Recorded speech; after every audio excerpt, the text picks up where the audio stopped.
नमस्ते साथियों, अपने वर्ग के लोगों के संपर्क के लिए जब कभी भी निकलते हैं तो हमेशा हमेशा वे स्वर्ण कार्यकर्ताओं के बीच घिरे रहते हैं। अछूत वर्ग से आने वाले तमाम अधिकारी पदाधिकारियों के बीच की भी हालात वैसी ही देखने को मिलती है। तमाम स्वर्ण लोगों के इशारे पर नाचते रहते हैं, कभी कभी उन तक पहुंच भी जाते हैं तो उनकी विशेष सुनवाई नहीं होती है। जो भी समाज में आज भी संघर्ष कर रहे हैं उनसे आप मिलिए तो वे लोग कई एक उदाहरण आपको उंगलियों पर गिरवा देंगे। अपने वर्ग के लोगों से जाति छिपाकर रहते हैं, उनसे हमेशा वे परहेज करते हैं। उन्हें ऐसा लगता है कि जब हमारे लोग या परिचय जान लेंगे और मेलजोल बढ़ा देंगे तो उसके साथ उन्हें बैठना पड़ेगा, जो वे कभी पसंद ही नहीं करते। ऐसा करना तो वे अपनी तौहीनी समझते हैं। आप इस वीडियो को लाइक करिए, सब्सक्राइब करिए और इस तरह का मिशनरी जो बाबा साहब के मिशन पर आधारित वीडियो आप तक पहुंच रही है उसे भिन्न भिन्न ग्रुपों में शेयर करें और इसे लाइक कमेंट अवश्य करें। जो स्वर्ण नेता, स्वर्ण कार्यकर्ता, स्वर्ण वर्ग के लोग जो उनके संपर्क में होते हैं, जो अपने हिसाब से उनको कार्यों को लेकर हमेशा मोटिवेट करते रहते हैं, जिसके वर्चस्व में वो अधिकारी पदाधिकारी हमेशा बंधे रहते हैं। उनके शैक्षणिक क्षेत्र में हमारा भी इस प्रकार का अनेकों अनुभव और एक्सपीरियंस के आधार पर तथ्य संग्रहित है। आरक्षण की व्यवस्था नहीं करवाते तो वे आज जिन पदों पर हैं क्या वहां तक पहुंच पाते? आलीशान बंगला में रह रहे हैं, वे उन्हें किसकी बदौलत मिले हैं?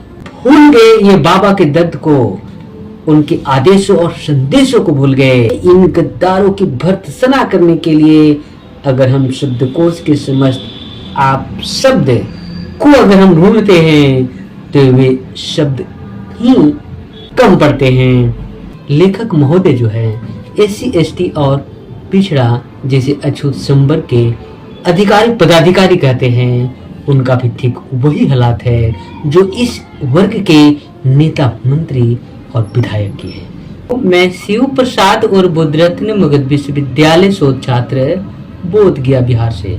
अभी मैं आपको रंजीत कबीरपंथी के द्वारा लिखी गई पुस्तक मुझे पढ़े लिखे लोगों ने बहुत धोखा दिया है कि अंतर्गत एक महत्वपूर्ण शीर्षक पढ़कर सुनाने जा रहा हूँ।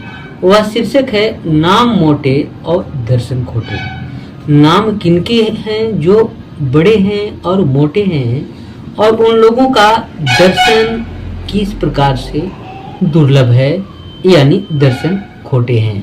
तो इसी संदर्भ में यहाँ पे जो लेखक रंजीत कबीरपंथी लिखे हैं उसी में पढ़कर सुनाने जा रहा हूँ। इसे सुनाने के पहले मैं आपको एक बात से स्पष्ट करा दूं कि जिस प्रकार से आप लोगों ने राजनेताओं के संदर्भ में पिछले वीडियो में सुने हैं, और वो भी बाबा साहब के संदर्भ देते हुए लेखक रंजीत कबीरपंथी ने लिखे हैं कि जब भी चुनाव होगा उनके वोट उन्हें ही मिलेंगे।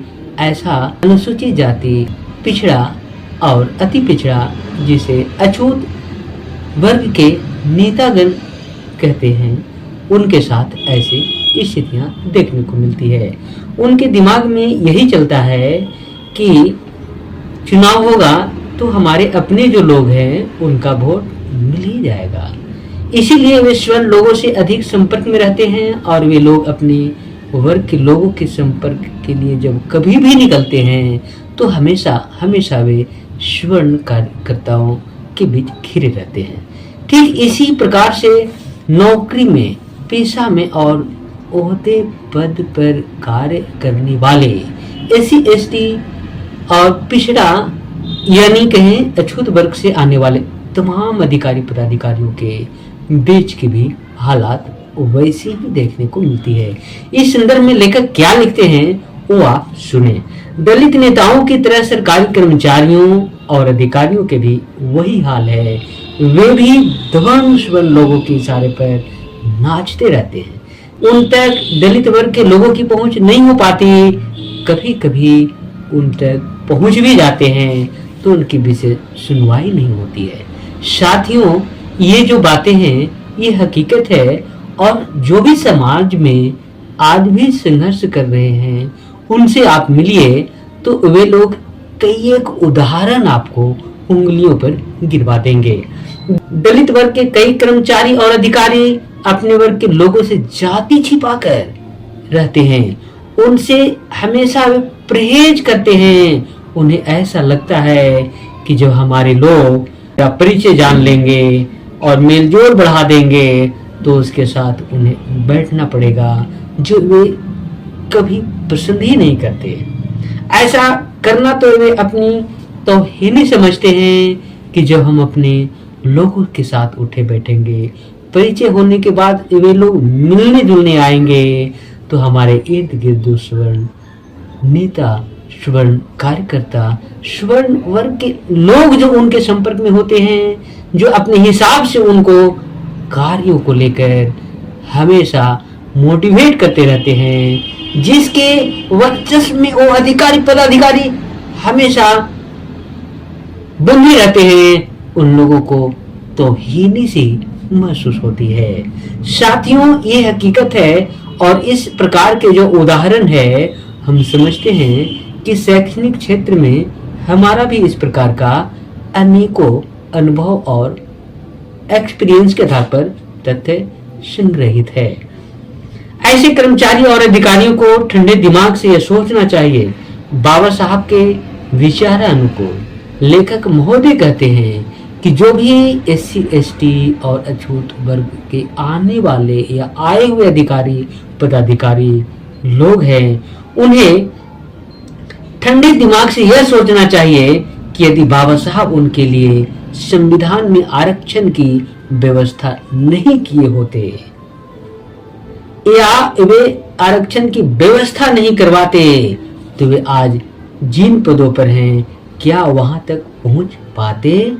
उन्हें यह भी सोचना चाहिए कि वे आज जिस आलीशान बंगला में रह रहे हैं वे उन्हें किसकी बदौलत मिले हैं। उन्हें सोचना चाहिए कि क्या वे 3 स्टार और 5 स्टार होटल में जाकर महंगी पार्टियां कर सकते थे। ऐसी एक नहीं बल्कि अनेक बातें जो उनकी कल्पना से परे हैं, परंतु भूल गए ये बाबा के दर्द को, उनके आदेशों और संदेशों को भूल गए। इसलिए लेखक महोदय कहते हैं, अरे इन गद्दारों की भर्त्सना करने के लिए अगर हम शब्दकोश के समस्त आप शब्द को अगर हम ढूंढते हैं तो वे शब्द ही कम पड़ते हैं। इसलिए इनकी भर्त्सना भी की जाए तो कैसे की जाए।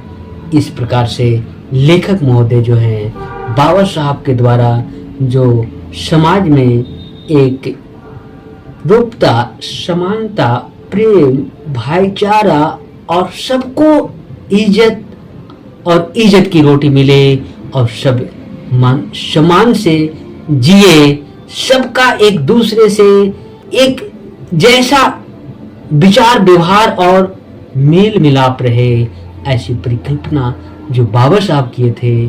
और वे कहे थे कि हमारा देश तभी विश्व गुरु रहा है जब यहाँ सभी को बराबरी का, सभी को इज्जत, सम्मान और प्रतिष्ठा का बात हुई है तो सभी बराबर दिखे।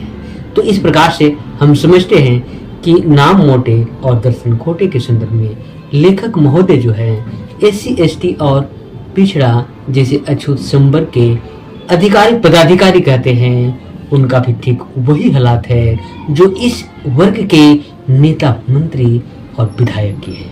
तो इसी के साथ आप तमाम लोगों को मेरी ओर से बहुत बहुत धन्यवाद, साधुवाद। आप इस वीडियो को लाइक करिए, सब्सक्राइब करिए और इस तरह का मिशनरी जो बाबा साहब के मिशन पर आधारित वीडियो आप तक पहुंच रही है उसे भिन्न भिन्न ग्रुपों में शेयर करें और इसे लाइक कमेंट अवश्य करें।